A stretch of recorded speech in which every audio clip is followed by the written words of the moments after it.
করতে হয়।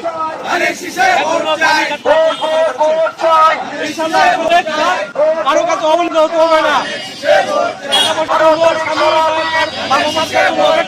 অবহেলিত হতে হবে না। ঠিক আছে, ভালো থাকবেন।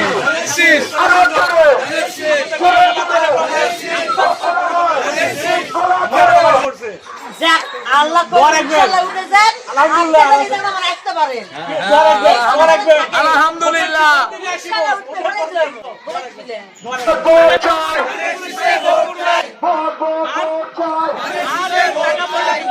খাওয়ার জন্য কারো কাছে যেতে হবে না আপনাদেরকে।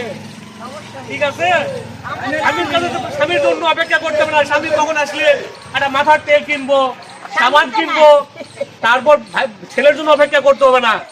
আপনার প্রতি মাসে মাসে আপনার টাকা পাবেন। এটা তারেক রহমানের পরিকল্পনা, নারীদেরকে স্বাবলম্বী করার। তারেক রহমান দোয়া করবেন, ঠিক আছে, আর ধানের শীষে ভোট দিবেন, দিয়ে তারেক রহমানকে প্রধানমন্ত্রী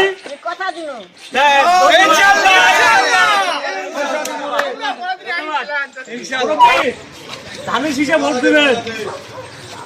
তারেক রহমানের আধুনিক বাংলাদেশ করার অঙ্গীকার, সে অঙ্গীকার যেন উনি যেন বাস্তবায়ন করতে পারে।